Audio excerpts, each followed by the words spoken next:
വണ്ടി Swift Dzire ടാക്സിയാണ് കേട്ടോ. എൻ്റെ പ്രശ്നം എന്താണെന്ന് ചോദിച്ചാൽ വണ്ടി ഗിയർ വീഴുന്നില്ലെന്ന് പറഞ്ഞ വണ്ടിയാണ് കേട്ടോ. നമ്മൾ ഈ നോക്കിയപ്പോൾ കേബിൾ പൊട്ടിപ്പോയേക്കാണ്. AMGയുടെ കേബിളാണ് ഈ പൊട്ടിയേക്കുന്നത്. ഇതിപ്പോൾ നമ്മൾ പുതിയ ഇൻസ്റ്റാൾ ചെയ്തേക്കുന്നതാണ്. ഈ കേബിൾ പൊട്ടിപ്പോയ കാരണമുണ്ടോ 1,01,10 ഓടിയ വണ്ടിയാണ് കേട്ടോ ഇത്. അതിനാണ് ഈ കേബിൾ പൊട്ടിപ്പോയി. ഇതിന് 5,000 രൂപയോളം വിലയുള്ളതാണ്. ഇത് പൊട്ടാനുള്ളൊരു കാറുണ്ട്, അത് കാണിച്ചു തരാവേ.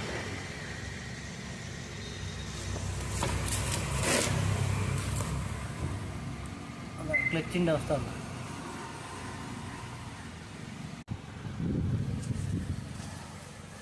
ഇത് പ്രഷർ പ്ലേറ്റ് ടൈറ്റായിട്ടാണ് ഇതിൻ്റെ കേബിൾ പൊട്ടിപ്പോയട്ടോ. ഉണ്ടോ, ഇതുപോലായിപ്പോയി.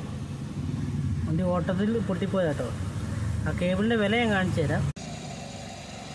ഇതാണ് ഇത്, ആ ക്ലച്ചിൻ്റെ കേബിളിൻ്റെ വിലയാട്ടോ. AMG മൊഡ്യൂളിൻ്റെ 5,000 രൂപ അടുത്ത് വിലയാണ്. ഇത് ക്ലച്ച് ടൈറ്റായിട്ടാണ് ഈ കേബിൾ പൊട്ടിപ്പോയട്ടോ. അത് ഇത് ജെന്യൂൻ കിലോമീറ്റർ അല്ല, 1,10 ഓടിയിട്ടുള്ളൂ. പക്ഷേ ഒരു 1.5 മാക്സിമം ഓടുമായിരിക്കും. ഓടുന്നതിനുള്ളിൽ ആ ക്ലച്ച് മാറ്റുന്നത് നല്ലതായിരിക്കും.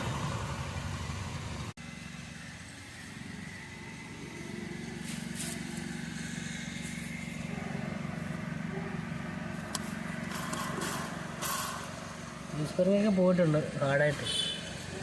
ഇവിടെയൊക്കെ പറഞ്ഞിട്ട് ടൈറ്റായിട്ടാണ്.